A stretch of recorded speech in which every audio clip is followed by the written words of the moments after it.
From forcing servers to run on a 7-year-old outdated version of Minecraft and removing moderation freedom from their servers, these are the final days of Minecraft. Minecraft first became prevalent on YouTube during 2013 with creators such as SkyDoesMinecraft, DanTDM, Stampy Longnose, and many others. For a very long time, there was nothing controversial around the game, and it stayed this way until the new snapshot 15W34A released to the public. This snapshot would introduce many new features such as shields and elytras, but one new change really stood out: the new combat or hit delay. Basically, in the Legacy 1.8 PvP, you had to click as fast as you can and every now and then block hit to reduce damage from other players. In 1.9, they removed blockading and added the delay, where you have to wait a cooldown before attacking a player. This feature was hated by the majority of the PvP community, and because of these combat changes, major servers such as Hypixel remained on the 1.8 version of Minecraft. The 1.9 combat changes was the first example of Mojang trying to fix a problem that was never a problem. And you may be wondering, why doesn't Hypixel and other servers just use plugins that change 1.9 PvP to feel like the classic 1.8 PvP? Even though these plugins work very well, they aren't perfect, and don't replicate exactly how 1.8 PvP originally felt. Because of servers such as Hypixel staying at 1.8, their servers are now 7 years outdated, causing many bugs, security vulnerabilities, and missed out features. New players to Minecraft that aren't aware of 1.8 PvP will join Hypixel and then use a server plugin called VIA version, which transfers 1.8 packets to new 1.19 packets. Once again, this plugin works very well, but combat feels very clunky without playing on the native 1.8 version. On September 20th, 2017, the Bedrock Together update was announced. This would introduce a new version of Minecraft that allows crossplay between PC, Xbox, mobile, PlayStation, Nintendo Switch, and several other devices. Even though this update sounds really good, it was executed poorly. For a very long time, a third-party company called 4J Studios had the responsibility of recoding Minecraft to work with consoles. 4J Studios did a fantastic job for years at making console versions of Minecraft. With the Better Together or Bedrock edition of Minecraft, 4J Studios was not the developers for the console versions anymore. Every Bedrock version was the same on every device. The problem is that they took Pocket Edition, which is designed for phones and tablets, and ported it over to consoles and PCs. The game was filled with obnoxiously large buttons and UIs, and felt nothing like the original console or Java edition of Minecraft. Okay, now I want to talk about some of the just the general user interface, just basically what the menus are like in general. I don't think they look very nice. I mean, I don't think that really matters too much, but like if you compare like the changing skin screen, like this one on the old version compared to the new one, I think that things could be displayed a bit nicer. I think that you can obviously tell that it was designed for touchscreen devices. It works. I think that at the moment it's a little bit sluggish, kind of the same as it was on the Pocket Edition. Of course, this is the beta. Lucky enough for PC players, the Java edition was not discontinued like the original console versions, so you still have an option to play with it to this day. A little over 3 years later, Minecraft version 1.15 released. In the trailer, it showcased world generation that would never be possible in Minecraft. Players were excited to play Minecraft after seeing the beautiful mountain generation in the trailer. However, the trailer was very misleading as the update added pretty much nothing besides bees and honey. It was announced by Mojang prior to the update that it was intended strictly for bug fixes, but the cinematic trailer misled the community a lot. Because of this trailer, the community was really interested in a world generation update. People wanted a cave update for years, why not also have a mountain update?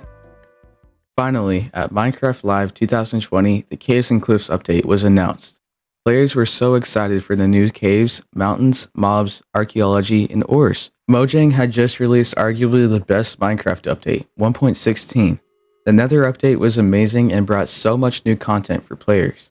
You would doubt that 1.17, the Caves and Cliffs update, would be any worse. 1.17 released, Caves and Cliffs Part 1. The mountain generation we were hoping for was nothing like what we saw in the 1.15 trailer.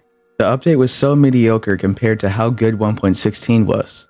We got a new copper ore, and barely changed cave generation, axolotls, and this thing. Less than half of what we saw at Minecraft Live was added. Because of the amazing update we had before, expectations were high for how 1.17 was going to turn out. So many features that Mojang promised were postponed or straight up discontinued. This is a pattern that we'll see moving forward. 1.18 released, extending the world max height and how deep caves could go. This was the first update that changed chunks that had been loaded in previous versions of Minecraft. This is something that Mojang promised that would never happen. It's arguable if they truly mess with your original chunks or not, but this was the smallest of the issues. In 1.18, at least in certain areas of the world, finding iron is 1,000 times harder than it was, at least in my experience. I had a small SMP that I played with my friends that was loaded in 1.18, but we couldn't find any iron at all. It got to the point where I considered restarting and loading a server on 1.17 instead. We were in the correct Y level, by the way. Even in 1.18, the promises that we had in 2020 from Mojang still wasn't met. Archaeology was not added, and neither was the Warden. The community just had to wait for 1.9 to see these changes finally be in their game.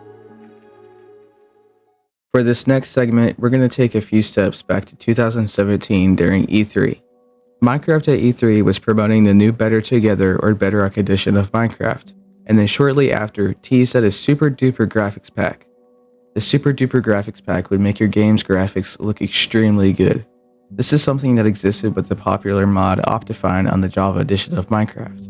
However, what was cool about this is that you could possibly use the shaders on your Xbox or phone. 2 years later, the project was cancelled because it wasn't capable of running on most hardware. This is another example of Mojang promising something and then failing to deliver.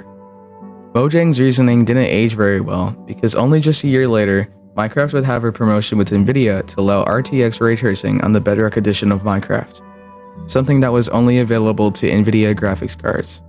If Mojang was willing to include something that was only available to a small amount of players that can afford or use Nvidia cards, why can't they continue the super duper graphics pack that would also work with AMD GPUs? Something's off. Even though the Bedrock ray tracing looks really good, I don't think it nearly compares to the super duper graphics pack.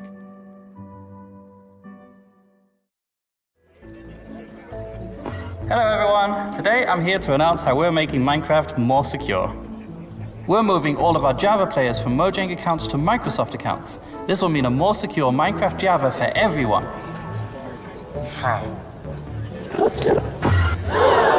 Trust me, this is a positive move, and nothing you like about Minecraft is going to change. Nothing you like about Minecraft is going to change. This is possibly the biggest lie Mojang has ever told us. In 1.19, we got an update that once again disappointed the Minecraft community. Originally, in 1.19, the new frogs would eat 2-pixel fireflies in the sky. But because of some people on Twitter throwing a fit about how, actually, fireflies are very toxic to frogs, so they shouldn't be added, they were removed. This is Minecraft, not real life. Not everything needs to be so real. So a perfectly fine feature was removed because of this. The new birch forest biome that was teased by Mojang at Minecraft Live 2021 was not added. Mojang released a statement stating that concept art is not a commitment. Speaking from my perspective, why would concept art be shown at an event that is supposed to tease features that are going to be added to the game? Don't show concept art if you aren't going to add it to the game, or at least have a disclaimer that it isn't going to be added to the game. Once again, Mojang not delivering us what they seem to have promised. Remember how Mojang saying that account migration would change nothing we like about the game? Yeah, well, forget that Mojang ever said that because Minecraft now has rules. Rules that are extremely vague on purpose. Rules that contradict the original idea of Minecraft. And rules that censor your political opinion. Minecraft is so special is because there is literally no rules you have to abide by. You can do anything you possibly do in the infinite block world Minecraft gives you. Originally, Mojang trusted server administrators to moderate their own servers. This system worked for years, and never stopped working. But suddenly, Mojang no longer trusts us and moderates the servers that we own and pay for. On paper, global moderation is fine, but as we've seen on the Bedrock edition of Minecraft and a few other games, it never ends well.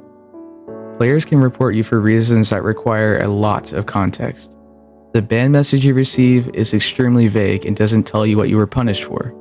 And finally, you can get warned for false information. This feature has been on the Bedrock edition of Minecraft since December 2020. For example, This player was banned for no reason shown. If you click the more info button, it brings you to this page, which just says that you were banned for violating the community standards.